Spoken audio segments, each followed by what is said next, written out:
the session.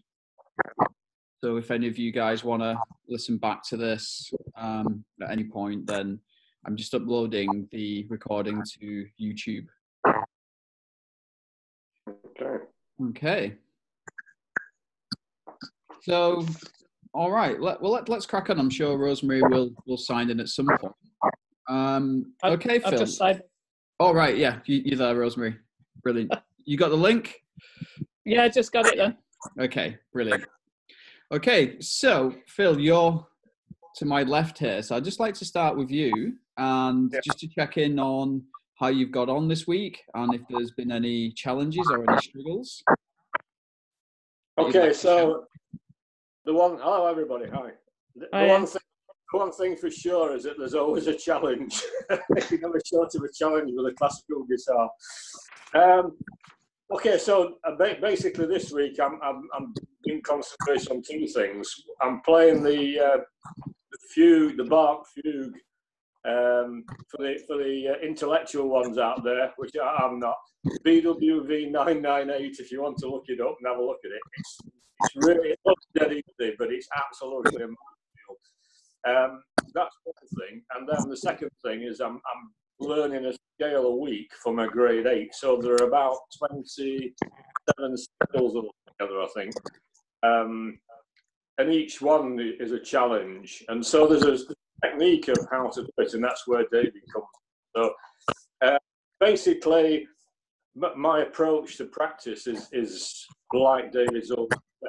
Start off with a very simple pattern of playing on the guitar, probably with open strings or something like that, and then basically move on to scales. And as you learn a new one, I add them onto the list, so I play the whole lot from beginning to end.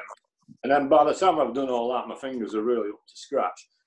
Because at 74, you know, I'm quite lucky. My fingers are relatively straight. I've got no little bumps or cracks or whatever and everything. But I think I'm quite lucky with that, really, because my mother had terrible arthritis, and you reach a point where you can have difficulty. I think that the key thing for me is to make sure that I play little and often. So I'm doing it every day, and you just have to be really rigid. If it's really nice sunny and you want to go and lie in the garden and nothing, then that's fine. But make sure that you do have a bit of time, you know, keep playing, because the more you play, the more you improve, and it's a fact. I mean, David rather worried me the other day when we were talking about one of my grade 8. It's the Romancer, the Paganini Romancer, and there's a particular run on there. I think it's an E arpeggio that starts off at the top and goes right down to the bass note of E. It's about probably 8 notes altogether. And I watched a girl play it on YouTube, and she's really amazing. She does it really quick. And I said to David, I'd like to have a go at that. He said, well, it's probably taken her about 2 years to get to that level. So I'm thinking, oh my God. So that's the challenge. But I think from perspective, sorry, Dave, go on. What we're getting there, Phil, is that you're, you know, from what I notice as well, that you're really consistent in your practice. Okay. And would you like to share how you go about achieving that consistency? Like, what does your week look like from? What's the week like? Yeah, your practice schedule. Yeah, so basically, my wife Jean is here at the moment, and I think I said before, she works at the RNCM, finance department. So she goes in the dining room with a laptop, and she's paying all the college bills. I lock myself in what was originally our garage, which is like a little snug music room. And I sit down and I look at the latest scale, for example, that David showed me yesterday. It's a chromatic scale, and I'll just show you this music actually, because it's where are we? I don't know if anybody can see that, but it's a minefield, you know. So you've got to be able to. Is that right? Yeah. You've got to be able to you know, twist your fingers in knots to get that done. And so that's a challenge. That's my daily. Can everybody see that? Yeah, that's my daily challenge. So I start off really with the first set of scales, and I go all the way through. I've learned about 12 up to now, so it takes quite a long time to get to that stage. And then I'm not playing any of my grade 8 pieces at this moment. I'm doing something different to give me some variety. You can get bored with the same thing over and over again. So the prelude and fugue, and so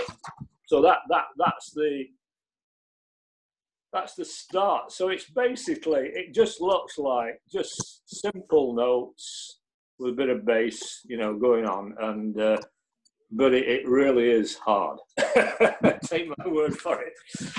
So what you're saying here, Phil, is that like your practice routine, you're starting off with some scales. Yeah, all the scales. You're still working at the grade 8 stuff, Yeah. you know, and I feel your commitment around that. So you're working, you know, you're taking action steps to achieve that each week, but also it's good to learn some other stuff that's not just grade 8, you know, so you can have a bit of like relief from that and learn some pieces that are not quite as challenging as that. Yeah, well, it's sight reading, isn't it? Basically, if you play something else, then you know, you're away from what you normally do, and you can, you know, it's just a grind in life, isn't it, really? Because you can get terribly bored. And the danger is that if you're doing grades, you end up playing just those 3 pieces and scales for nothing else for years and years. You know, if you're just doing grades, and the whole point about playing the guitar is to enjoy it. Yeah. So that's what you have to do, really. Practice doesn't always have to be, you know, sometimes we can look at this negative thing around practice, you know, oh, I've got to go and practice, and, you know, but if you spin that on its head, practice doesn't have to be like that. You know, it's kind of, you know, I absolutely love practicing. I like sitting there, and I like the challenge of working it out and making progress. So yeah, if you ever feel like practice, you know, can be, you know, there's negative kind of vibes around it, you know, then you want to approach it in a slightly different way, and that's something I can help you with. Okay. Yeah. Is it okay? Just one final thing. You David, persuaded me to buy the Andreas Segovia book of, what was it again, the scales? Diatonic scales, which are just basically major and minor scales. Yeah. Yeah, and the main thing about that is the fingering is there for the right hand. Do you have that book now, or? No, well, you can't. I'm going to smash that. I thought that was quick. I thought you might have got a digital download of it or something, but anyway. Oh, no. Yeah. I've ordered it anyway. All right, brilliant. I know that obviously you can actually play any piece, and you get there by making up your own fingering in your right hand, and the key thing is to know which fingers to use, and that improves the practice. But being a Yorkshireman, I can talk forever, so I'm going to sign off. Let's move on. So Sean, can you share with us what your practice week has looked like? At the moment, it's slightly different at the moment because I'm trying to learn the exam pieces, so I get to a position where I don't have to use the music anymore. So I think I focused on last week. I said I was going to focus on music memory, which I did work on the computer with, and I take a line at a time, a line of music at a time. And I don't come off that particular line until I understand what I'm playing, and I can remember the sound of it in my head. And then I put that line together with the previous line that I learned maybe a few days ago. You know, so I'm getting a build-up of knowledge. Yeah. The big thing I learned this week was, and I'm guilty of trying to race ahead, and I suppose we're all that, but the one thing I learned with doing some online stuff was the message from the guy that was doing the online lesson. He said, learn slowly and forget slowly. So I think that's the the big message that I've taken on this week. I'm not trying to race ahead. Once I know it, I'll move Those on. are those are very wise words. Is that from the Bulletproof Musician online course? Is it? Yes. Yeah, I'll just share that with you. For those who are looking to improve their performance skills, because we've got to know the difference between playing and performing, because they are two separate things. From practicing and playing at home to go in front of an audience, some people can get a little bit demoralized because they expect to play like that as they do at home in front of an audience. And for those who perform, that's not always the case. Okay, when you see great performers like Craig Ogden, John Williams, they're probably performing more than they practice. Okay, so performance is really a skill that you develop.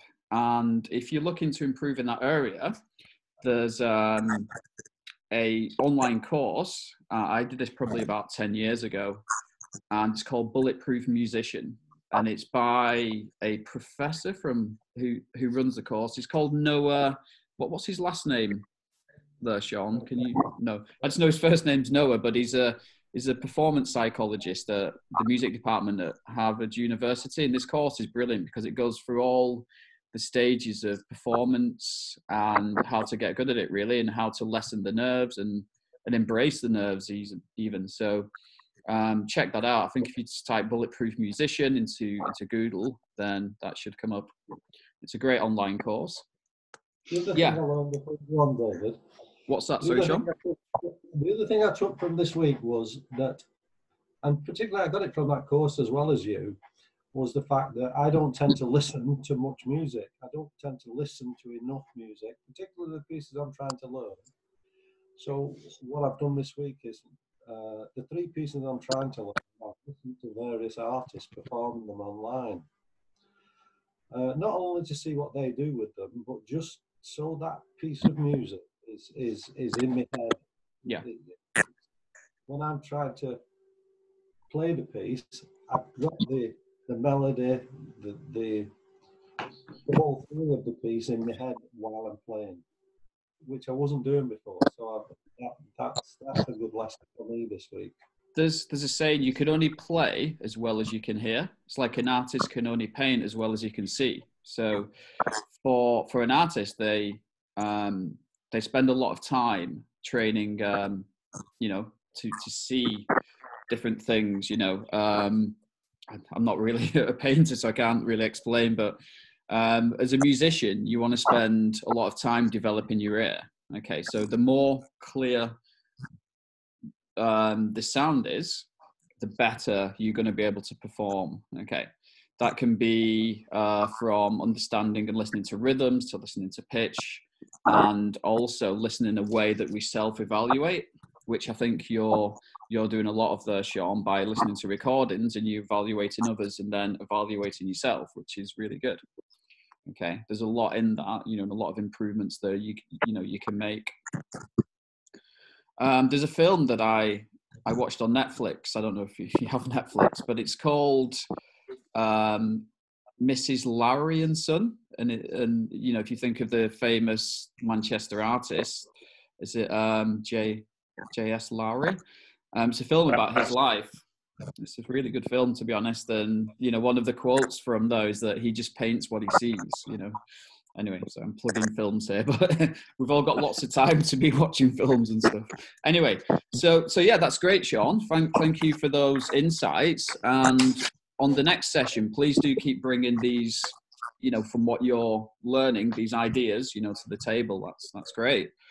All right, Chris, would you like to share with us your progress and any struggles you've encountered this Plenty week? of struggles. Basically working on that book too, on those scales.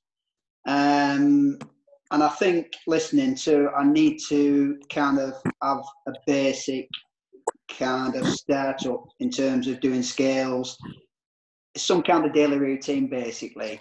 I started, like I say, on those scales in book 2 and found out quite a lot of flaws. I've been doubling fingers up which I've probably been doing for years. So I've been paying a lot more attention to which fingers I'm using and make sure I'm alternating those fingers. Also integrating the A finger a lot into scales, which I don't think I've done before.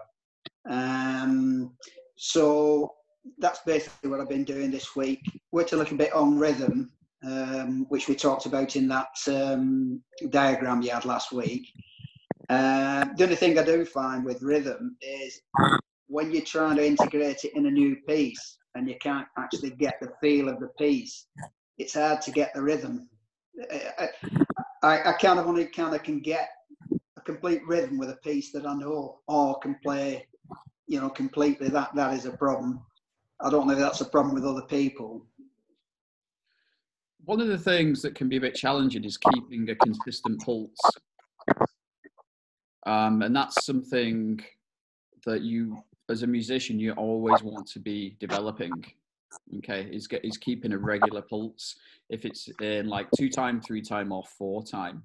Because if you're trying to group notes that are not in an even pulse, then it's hard to have a, you know, to know if they're in time or if, you know, you referencing those notes, if that makes sense. So yeah, start, you just want to feel the beat and the pulse, and then that's something, you know, to join in with. Yeah, I think we've talked about this before in the pulse, and I think that's a sort of one of my big weaknesses, that although, you know, you can start counting and all that, but I think sometimes when you're actually concentrating on sight reading and trying to play the music, the pulse kind of goes into the background and gets lost, you know, because you kind of, it's a bit like juggling so many things at once, especially with a new piece. But I have been consciously trying to feel the pulse, using the metronome a bit more too, because obviously, you know, you can tell the pulse with a metronome, but the thing is with a metronome, sometimes it once you lose it, it kind of is as though it's going against you, the metronome. But yeah, I see a point with the pulse, and I'm still trying to keep working on that part of it. Pulse is probably the most important thing in music. Yeah, that takes hierarchy over everything, really. But that's something, what you want to try to do here, Chris, is understand how those notes group into the pulse. And there's various ways you can do that, by tapping the pulse with one hand and then the rhythm with the other, and then kind of swapping hands there and trying it the other way. And once you get a feel for how the notes group into the pulse, that can really help. Yeah. It is something, like I said, I'm working on. I kind of, it's a bit like, you know, this, isn't it? It's as though you're trying to do 2 things, and getting the 2 things working in sync is a bit of a problem for me at this moment. Okay. The only thing is, I have been going back to some earlier pieces in the notebook, some simpler pieces, and I can do those. It's just as we're moving forward on more complex pieces, I kind of do lose that pulse, because I'm kind of concentrating so hard on trying to play the music, as you know, I lose sight of the pulse. Yeah, you know, just being aware of this, you'll start to make improvements. You know, if you're integrating that into your practice schedule, you know, you're going to start to see slight improvement. It's not going to happen all at once. You know, it's just an ongoing thing. You know, just keep it consistent. Anytime you play any piece or any sight reading, what you want to do is first understand what the pulse is and the speed of the pulse. If you're mindful of that, you're going to be practicing it and working on it. Is that okay? Yeah, it's a good tip, that. Thank you. All right. So, Rosemary, can we check in with you this week? Yeah, fine. And any struggles or anything you wanna? Well, no, I think you know, at the beginning. Well, I am at the beginning of all this, you know, compared to all of you people. So, but I've been using those cards that we did so that I can find the notes on the first position. And then I've been using that G4 book, and then I've been using, you know, for the 4th, 5th and 6th strings. So I know all you people will already know that, but I suppose the principles of doing it is the same no matter what level you're doing it, you know. So yeah, it's going well, going good. Yeah, I find it really interesting listening to you all, though. It kind of encourages me, it motivates me a little bit. I think, oh, you're doing all that practice, you know, surely you can. I find if I just sit down with the guitar, I will play for much longer than think, oh, I'm, you know. So I've been telling myself, you know, that mini habit thing. We'll just do 10 minutes now. And then invariably I end up doing more than 10 minutes. So that's working for me. I know one of the things that you may have struggled with in the past was being consistent in your practice. Does anybody find that, if you want to hold your hands up, or does anybody find consistency a bit of a problem? No? All the time. All the time. I think if you don't agree to it, I think you're probably lying to yourself, actually. I'm kind of all or nothing, you know. I like don't do it, or then I sit down thinking I'll just do a short time, and then an hour later I'm thinking, oh, look at the time. So one thing you can do at the start of the week, Monday's always a good thing, is to write a list or create a list. And so what list can I make that looks consistent for that week? Okay. So what list can I make that looks consistent? So that could be looking consistent in scales, or this piece I'm going to practice for this week. Or what's the one thing that can be that's consistent today? Because when you're consistent in one area, it's kind of you practicing commitment, and also you're practicing the power of your word as well. So when you're doing something, you know, being consistent is a really good thing. And that's one thing with you, Paul, that I've seen, you know, in your practice towards this grade 5. Every time we do the lesson on a Thursday, I see, you know, you're being consistent in your scales, and you're nearly towards the end of all the grade 5 scales just through being really consistent with those, haven't you? Yeah. Yeah. Okay. So, do you want to add anything there, Paul? I'm starting this a new piece that over here. What I've seen from you guys, what I've learned a bit is I was guilty, like Sean, of going too fast in a piece, and you don't get the grounding in that piece that you should get. What I'm going to do this, I'm going to approach this new piece I'm doing. I'm just going to do one line so that I can get that line down to the next line, and the next line, build it up like that. Whereas before I try to do quite and then try to build it up from that. I'm going to approach it slightly different, go a bit slower on this piece and see how we can try and do. Okay. Yeah, my skills are as Mike. Is it Mike? Phil, sorry. Phil. Yeah. I'm trying. I do my scales for my practice routine. I don't do open string practice. I don't do that. Perhaps that's something to take up. But I go through all my scales I've learned. That's my practice. I might go through them 2 or 3 times. When I think I've warmed up, like you say, I'm quite okay then to.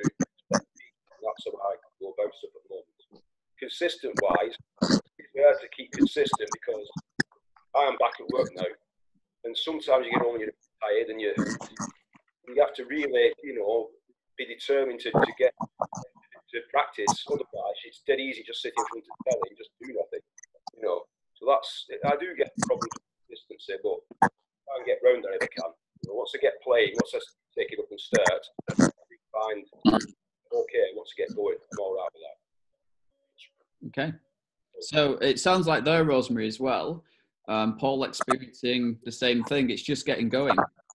Yeah. Once you're up and running, you're in the zone, aren't you? And yes, that's right. Yeah. You know, and you do more than 10 minutes, isn't it? You know, like you said. Oh yeah. Because that's because I enjoy it. So I've got to kind of transfer that So it's interesting listening to the way people practice. You know, like when Phil says, "Does his scales?" You know, that's, you know, it's like a pattern really that you follow, isn't it? So I suppose that's a way in, really. Obviously at a lot lower level in my case, but I think the principles are probably the same. Yeah, practice principles are the same, no matter if you're grade 8, grade 1. You know, it's how you approach it. Yeah. Okay, so let's just do a quick recap. Little cat behind us. So yeah, I'll just share with you. Sorry, when I go to the gym, which I can't do anymore because of lockdown, you know, I kind of go with the intention that I'm just going to swim for about 5 minutes, and once I'm in the water, you know, I'm swimming for about half an hour. So it's a similar thing. If you just say, I'm just going to sit down, do 5 minutes, you'll end up doing more. Brilliant. Okay. So what I'd like to also share with you is length of practice, how long we practice for, and what you could be practicing. Okay. This is hugely important because you can achieve more with less practice, with more, should I say, focus practice, than, you know, practicing, let's say, a couple of hours with unfocused practice, as I call it. Okay. So this is what I'd like to share is like an ideal practice session. Okay. Let's base this just on let's half an hour's practice. I know people do more and some people do less, and that's absolutely fine. And you can adjust this to suit yourself. So you want to practice, first of all, just some basic warm-ups. Just hands up if anybody has a warm-up routine. Anything they warm up with? Okay. Well, I won't. Yeah, that's what I warm up with. Okay, yeah. So that, in essence, is a warm-up. Okay. Just spending a few minutes doing scales. And so your warm-up is basically just to get the coordination flowing and get you into what I call like a flow state, ready for the pieces. And you want to be consistent in that particular warm-up. So if it's scales, you want to be doing the same scale and not going to a lot of different scales. Okay. I know, Phil, this is a little bit different for you because you're doing grade 8, but you want to just pick one scale that just gets you into a flow state. Okay. That could be like 5 minutes, and then you want to then move on to a piece. Okay, this could be a grade piece. And okay, I just want somebody to share with me what they first, like when you move on to a piece of music, what do you look at first? Can we go with you, Chris? Yeah. Well, basically, I'll have a quick look at the score itself, then look at obviously time signature, see if there's any problem parts in it. There's usually quite a few problem parts, but obviously see what key it's in. And I must admit that at the moment I try to avoid nearly all the flat keys because I've not done a lot with the flat scales at the moment. I don't know. Obviously, I got to grade 2. I don't know after grade 2 whether flat keys start creeping in more.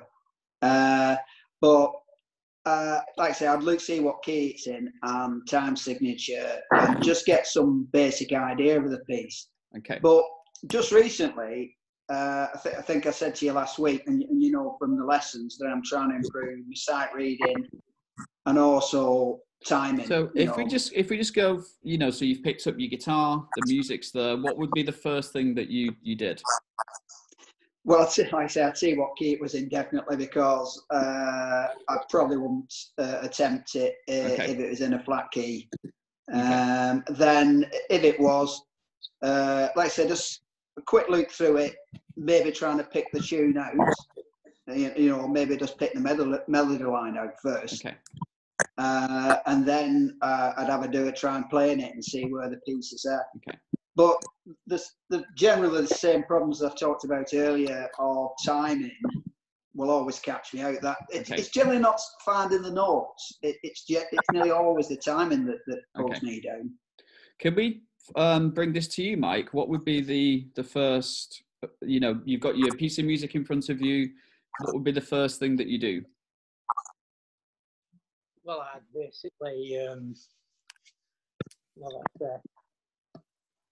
I'd look at it. I'd see what, and I'd try to pick the rhythm out of it. But like when he was saying now, where there would be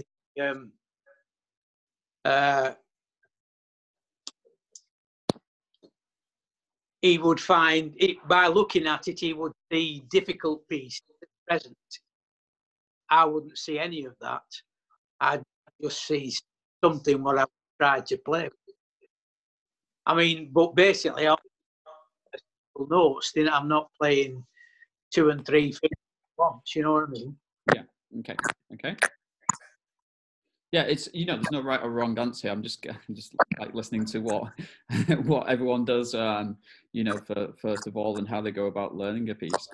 For myself, if it's a new piece, I look at the overall architecture of the music. So I'll have the piece in front of me. I'll maybe get a recording of a guitarist who I admire or like, and then just have a listen to it and follow the score. Okay. And then just get a general feel for the piece of music. And then I'll kind of look at it in a way that how am I gonna approach learning this? You know, this goes upon like the length of the piece. So then I would think, right, I've got the intro here, if it's a song, or, you know, I've got this A section, B, and then I kind of start looking at the different sections of it. And then from those sections, I'll break it down into phrases. So I'm not even, at this point, I'm not even at the instrument. I'm just looking at the overall picture of the piece. I've got an idea up here of how it sounds. And then, so then I'm taking something that's quite large and then putting it into more manageable chunks. Yeah. If I'm watching, I need to hear it to listen to it. And then, like you said, I try to follow it through, picking out the notes. And because if I didn't listen to you at present, I wouldn't have an idea how it went. I would try clapping it and so try to get a rhythm out of what I could see, but I could be miles off, because my sight reading, you know, is like non-existent at present. But that's something you're working towards. Yeah. Yeah. Okay. So, yeah, there we go. So try and follow this approach if it's a new piece. So we've got the overall picture, sections, and then into phrases. And then the next thing I do is work on a section, and then I will map it out. So that means that I'm looking at the music and I'm deciding what fingers I'm going to use. Okay. So then I take a pencil or a pen and then I write down. I mean, this is not set in stone because it might change, but I'm getting an overall idea of what fingers I'm going to be using. So that's just working with bits of it and going through that section. Then I'll move on to the next, the next, and next. So that is both left and right hand if you're playing classical guitar. So then I'm thinking about fingers, and obviously I'm helping you with this as your teacher as well. And then I've got the idea of positions. And when I'm thinking about positions, I'm also thinking about the sound I want to create. If it's in a higher position, it sounds more romantic. If it's an open position, I'm using the full length of the open strings. And then I'm also thinking about technique. You know, what's the best systematic fingerings I can use here for this piece, and what's going to serve the music. And then I start to construct it into phrases. Okay, so then I would play one phrase, and the next phrase, and then starting to link these phrases. Does anybody use that method? Has anybody tried that? Or is it maybe a case of just starting at the beginning and working through to the end? What I'll do, I'll definitely listen to a piece of music on YouTube, so I get the gist of it. And then what I try and tend to do is, I'm not brilliant at sight reading, so I can listen to it. I'm not got a bad ear. I can look at the score and I can generally know what I'm going to do.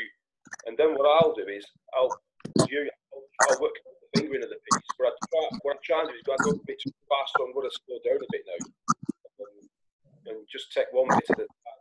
You know, that's what I'll do. Okay, cool.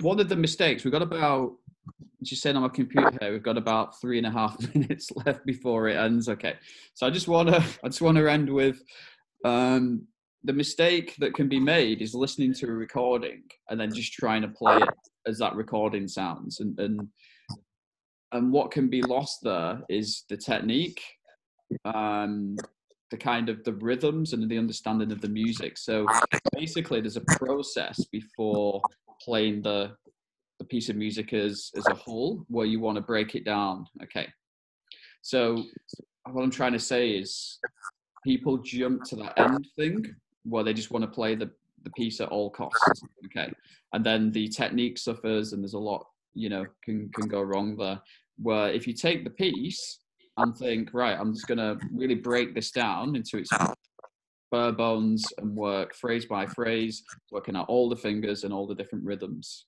And then it's kind of like a jigsaw puzzle where you just start laying all the pieces, first of all, and then you just start to click it together. And then you start to click it together, you see the bigger picture. Okay. That's kind of, you know, talking in analogy there, I think. You know, that's a really good approach to learning a piece.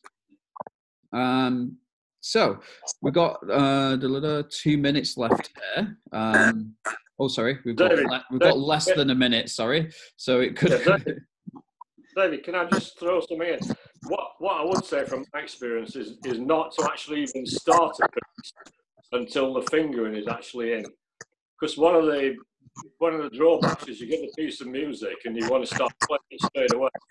So you use any finger you can to get there.